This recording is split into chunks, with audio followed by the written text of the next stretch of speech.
Esferas de Poder vamos a dar la bienvenida a nuestro invitado especial en la entrevista central, el experto en Derecho Constitucional y Administrativo, el doctor Olivo Rodríguez Huertas. Doctor, muchas gracias por el gran honor de acompañarnos aquí en Esferas de Poder. El gusto y el honor es mío, Federico, de poder comparecer nuevamente a este programa. Fíjese, después de la sentencia de la Corte Interamericana de los Derechos Humanos interpretando el criterio de la nacionalidad y la supuesta o real discriminación que arguye ese fallo, se produjo también el fallo del Tribunal Constitucional, la sentencia 156-14, que ha tenido un impacto cuyo revestimiento puede asimilarse a la 168-3. Entonces quedan muchas interrogantes después de este gran debate jurídico en el aire. Y usted, como un gran conocedor de estos temas, quisiéramos hacerle una pregunta muy lacónica, por cierto, pero que tiene un amplio radio de acción en términos de respuesta. ¿Qué hacer actualmente frente a estas decisiones? Lo primero, Federico, es que debemos poner en contexto para los amables televidentes de qué se trata el tema. Tal y como tú señalas, ante una reciente decisión de la Corte Interamericana de Derechos Humanos, que nuevamente aborda el espinoso tema para los dominicanos del régimen de nacionalidad y el alcance de la excepción del concepto de tránsito en relación al nacimiento en la República Dominicana de hijos de extranjeros irregulares, algunos días después, bueno, pues parece que a título de respuesta, y digo esto porque se trataba de un recurso que tenía años pendiente de ser fallado, bueno, pues el Tribunal Constitucional dicta una decisión mediante la cual señala que la adhesión formulada en el año 1999 por el entonces presidente Leonel Fernández a la Corte Interamericana de Derechos Humanos era inconstitucional, porque el expresidente Fernández no sometió esa decisión a la aprobación del Poder Legislativo. Nos parece que aparte de una decisión reactiva, hija de la emoción, no de la ponderación con la que debe actuar un tribunal como el Tribunal Constitucional de un país, después de esto, la situación que se origina es una situación un tanto compleja y en cierta forma también me parece que una reacción inmerecida, no ya en este caso frente al fallo de la Corte Interamericana, sino frente a una decisión del expresidente Leonel Fernández, que contrario a lo que piensa el Tribunal Constitucional, en mi opinión, sí actuó ajustado a la Constitución. Muchas personas confunden permanentemente que si existe un tratado sobre la Corte y que en consecuencia que ese tratado que existía sobre la Corte Interamericana no fue objeto de un reconocimiento por parte de la Cámara Legislativa. Y la realidad no es así. La República Dominicana, desde el año 1977, suscribió la Convención Americana de Derechos Humanos, la suscribió sin reservas. En el año 1978, el Poder Legislativo le impartió la aprobación correspondiente a esa convención. En el artículo 62 de esa convención se establece que los estados podían, al momento del intercambio del instrumento de ratificación, para que un tratado suscrito por el país entre en vigencia luego de la aprobación de la Cámara Legislativa, bueno, hay unos trámites administrativos que quedan a cargo del Poder Ejecutivo a través del Ministerio de Relaciones Exteriores, que es comunicar, en este caso, a la Organización de Estados Americanos, que se había cumplido ya el trámite de incorporación al derecho interno de ese instrumento. Entonces, el artículo 62 de la Convención decía que en ese momento o en un momento posterior, la República Dominicana podía mostrar su adhesión a la Corte sin necesidad de una convención especial. De manera que perfectamente el doctor Balaguer, cuando en el año 78 se aprobó en la Cámara Legislativa ese instrumento, pudo haber dicho, aceptamos desde ya la competencia de la Corte, porque era un tema que había quedado a la discrecionalidad del Poder Ejecutivo escoger el momento en el que esa adhesión se iba a hacer. Y eso fue lo que hizo el expresidente Leonel Fernández en algo que me parece a mí que es el aporte más fundamental que hizo en su primera administración de gobierno, porque de lo que se trata es de ensanchar la esfera de los derechos, de fortalecimiento y garantía de los derechos de las personas que habitan en la República Dominicana, que cuando en el plano interno las instancias jurisdiccionales lo que hacen es confirmar la perpetración de violaciones de derechos fundamentales y no los remedian, bueno, pues esta instancia es una instancia subsidiaria a la que se tienen derecho para revertir esa situación de desnaturalización, de desconocimiento de derechos fundamentales. De eso es lo que se trata. Muchas cosas han sido también confundidas y hay algo que ciertamente con el tema del fallo. En el tema del fallo debemos separar dos cosas. Una, el caso concreto, y otra, de algo que ha venido siendo un activismo de la Corte Interamericana de Derechos Humanos, muy parecido también al activismo con que juegan muchos tribunales constitucionales en América Latina, que no entienden que en todo Estado constitucional, sea a nivel de un Estado o sea a nivel internacional, no es posible que existan poderes incondicionados. O sea, en la base de la esencia del Estado de Derecho está el que unas autoridades actúan dentro de unos límites, dentro de unos cauces, que sirven de muro de contención al ejercicio de la arbitrariedad en detrimento de las personas. Entonces eso es lo que ha estado pasando con este tipo de instancias que se exceden. Entonces hay una parte de la sentencia, indudablemente, de la sentencia de la Corte Interamericana, todas las personas debemos repudiar, y es aquella en que más allá de la concreta tutela judicial efectiva internacional, porque en el plano interno no se protegieron determinados derechos, concretos derechos, más allá de eso, entonces, en la decisión de la Corte se le hace una especie de requerimiento al Estado Dominicano de que modifique su régimen constitucional de nacionalidad y establezca un concreto régimen. Entonces, esa parte de la sentencia tenemos que separarla de la otra parte de la sentencia, porque yo pienso que ninguna persona en su sano juicio debe cercenarse, debe limitarse a que tenga más allá de la frontera de su Estado, bueno, pues un respiro donde ir a reclamar los derechos que ese Estado, en el que forme parte o en el que habite, no le ha podido reclamar. Entonces, esa separación resulta muy importante e insisto, lo conecto con el primer aspecto. Allí lo que es que ha venido la reacción del Tribunal Constitucional dando esa sentencia. Ahora bien, se generan una serie de cosas. Hay quienes dicen, bueno, como consecuencia de esa sentencia, nunca hemos estado vinculados a la Corte. Y ese es un elemento risible. Te dicen, lo que nulo son sus efectos. Una vieja concepción decimonónica del Estado legalista, la concepción vieja del Estado liberal de derecho. No una concepción del derecho fundada en el valor justicia propio del Estado social y democrático de derecho. Dice, no, de la ilegalidad no se puede derivar ningún tipo de derecho. Pero acontece que la propia norma que regula al Tribunal Constitucional señala, precisamente a propósito de las acciones de inconstitucionalidad en el artículo 48, regula el efecto de las decisiones en el tiempo.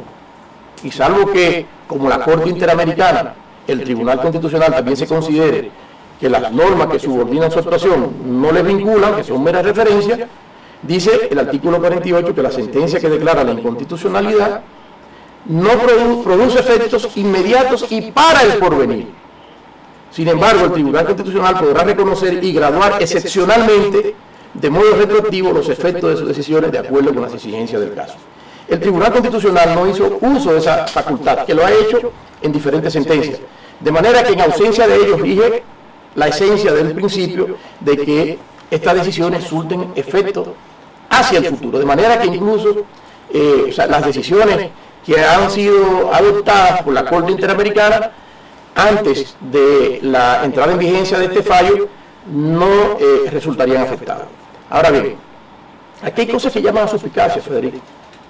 ¿Por qué en este caso el Tribunal Constitucional, como ha sido frecuente, como lo hizo en la sentencia 168, no le da un alcance retroactivo a sus disposiciones. A mí me parece, y es una subjetividad muy propia, que no te compromete a ti ni a nadie, pero es mi convicción, de lo que se trata es que, al margen de lo que debe ser un ejercicio responsable de una función jurisdiccional en materia constitucional, de lo que se trata aquí es de un gran conciliábulo entre sectores que se consideran los estandartes del mantenimiento de los valores esenciales de la nacionalidad dominicana, sectores políticos concretos, algunos vinculados y relacionados con el partido oficial, con un conjunto de personas que tienen todo también un pasado en esas luchas y que lograron enquistarse en el seno mismo del Tribunal Constitucional. Entonces hay unas alianzas que proteger. Si el efecto de la sentencia se hubiera retrotraído, como tenía facultad el Tribunal Constitucional para hacerlo en este caso, ¿qué pasaría? Existen muchas sentencias de personajes importantísimos de primera categoría, de esos grupos que tienen como bandera y como contraestandarte la defensa de la nacionalidad dominicana. Muchos de esos sectores fueron beneficiarios de sentencias de nuestros tribunales, fueron descargados en procesos penales, haciendo uso de esto que se está cuestionando, de jurisprudencia de la Corte Interamericana de Derechos Humanos, del carácter vinculante, no solamente de jurisprudencia de la Corte, sino de recomendaciones de la Comisión Interamericana de Derechos Humanos. Entonces, si eso se retrotraía, bueno, pues aquellas personas podrían tener el derecho a hacer una revisión constitucional de esos casos. Me refiero concretamente a casos como, por ejemplo, el del doctor Marino Vinicio Castillo, que es descargado en la Cámara Penal por un delito de difamación sobre la base de las recomendaciones de la Corte Interamericana. Eso fue lo que invocó el doctor Castillo en ese caso.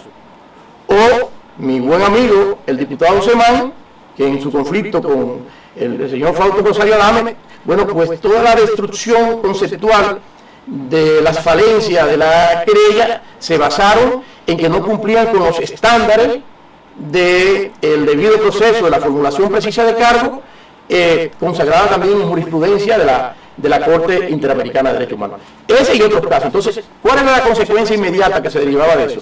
Bueno, la posibilidad de la revisión de todos esos casos. Entonces, no creemos que nada de esto se dé al margen de estas situaciones, y en realidad está muy claro que esa sentencia del Tribunal Constitucional es una reacción emotiva frente a la decisión de la Corte Interamericana. No es la primera vez.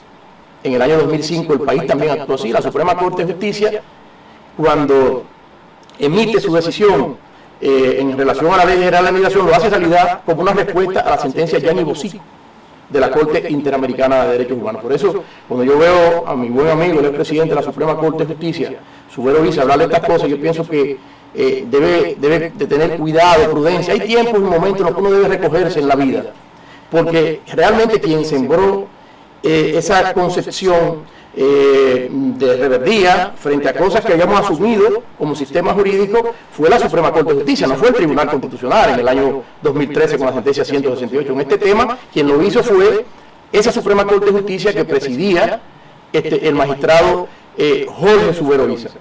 Y a ello le cabe una mayor responsabilidad. ¿Por qué? Por una razón muy sencilla, Federico.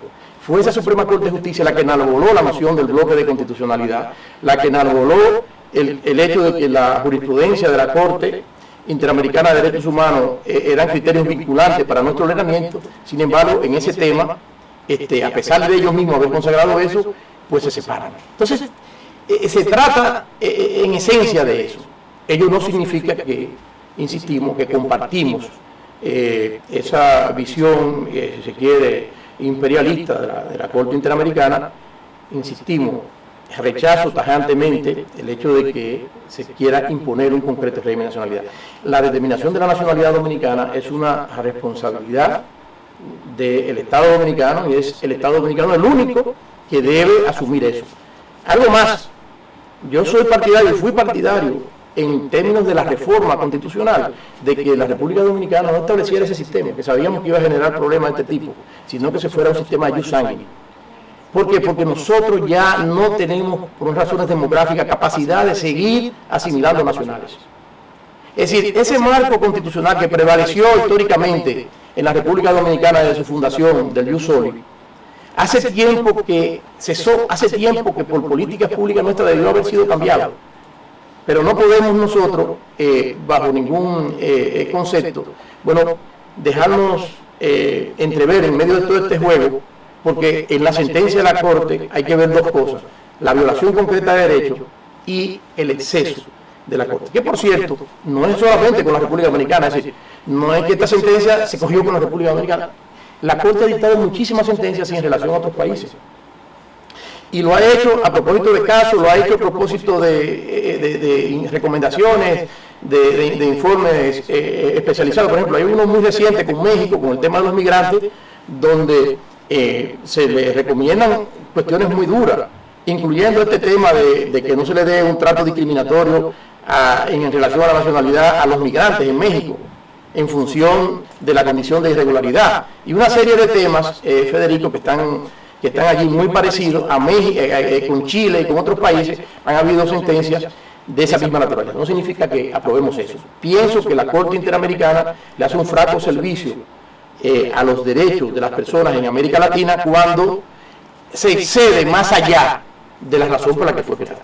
La razón para la que fue creada es que brinde tutela judicial internacional en materia de derechos humanos específicas en casos concretos, y no que se convierta en un trazador de pauta de lo que deben ser aspectos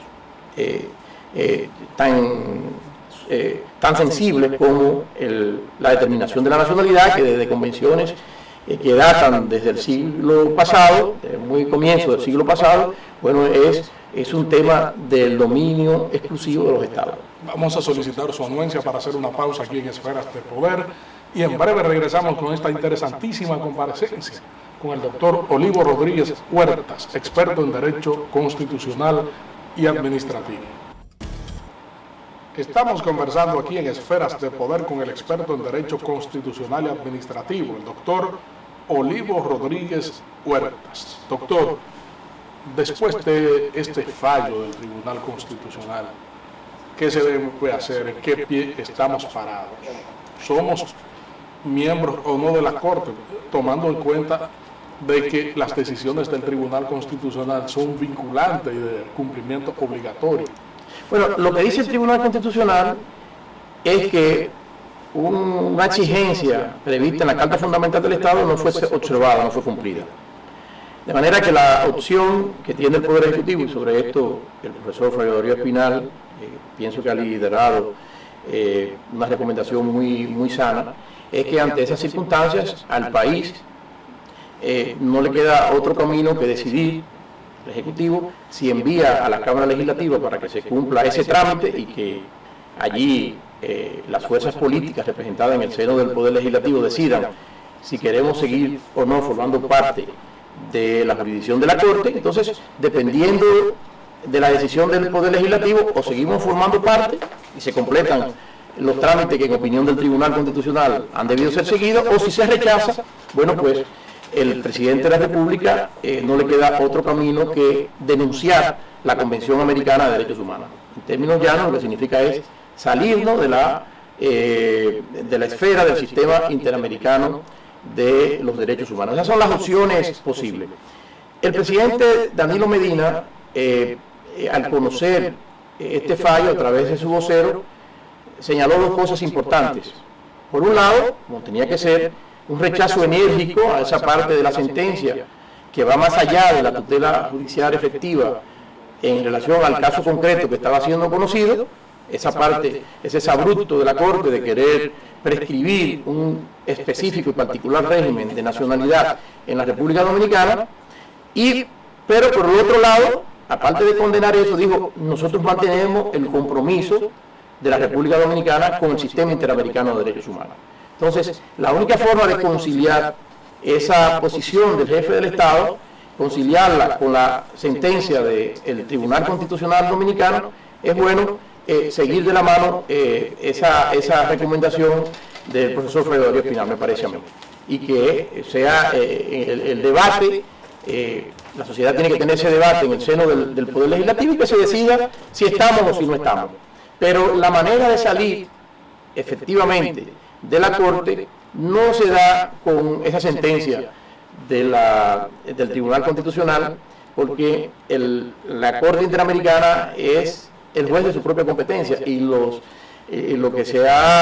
jurisprudencia que existe sobre la materia es que la única forma de salir es denunciando la convención. Y así lo han hecho algunos países. El caso de Venezuela hizo una denuncia de la Convención Americana, es decir, se salió del sistema, pura y simplemente. Y también lo hizo en su momento denunciando la Convención Trinidad y Tobago, por cuanto la posición de la jurisprudencia de la Corte Interamericana era muy firme en cuanto a la proscripción de la pena de muerte que ellos tienen instaurado en su sistema. Y entonces la forma de salir fue la denuncia de la Convención Americana de Derechos Humanos. Eso sería un mal mensaje, sería algo muy desagradable, una mancha para el gobierno del presidente Danilo Medina, que le tocara en su administración una situación tan desagradable como esta.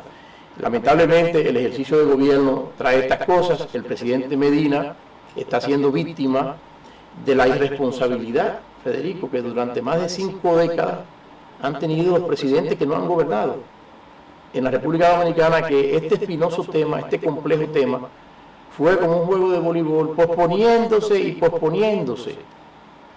El que haga una investigación histórica de qué pasó en los 60, en los 70, en los 80, en los 90 del siglo pasado, lo que ha pasado en los primeros 14 años de este siglo, podrá observar cuánta irresponsabilidad ha habido. Y le ha tocado al presidente Medina, bueno, esta difícil situación. Y en un dato que lo ha caracterizado, ha sido él el que trató, sin precedentes, por ponerle fin a esa situación histórica programada de responsabilidad a través de la ley 169, de tratar de buscar un mecanismo que lleve a un orden esta situación. Al parecer, los sectores que dominan la vocinglería en la República Dominicana tienen la capacidad para imponer sus ideas y, bueno, pues nuevamente nos encontramos en una etapa de la posposición de algo que tenemos que resolver. Ninguna sociedad progresa al margen de reconocer sus realidades. Y esta sociedad tiene que encontrarse con sus realidades para resolver sus grandes problemas. Y del fenómeno de la migración haitiana y los temas asociados a ello es uno de esos. Lamentamos que el tiempo haya terminado para una conversación tan relevante como esta, donde hay mucha tela por donde cortar, como se dice popularmente. Vamos a tener que invitarle nuevamente para seguir ampliando sobre estos temas que son tan trascendentales para la democracia y la institucionalidad del país. Muchas gracias, Federico, y siempre a tu orden. Gracias a ustedes, amigos televidentes, por habernos acompañado en esta importantísima comparecencia con el doctor Olivo Rodríguez Huertas, experto en Derecho Constitucional y Administrativo. En breve, Esfera Jurídica, aquí en Esferas de Poder.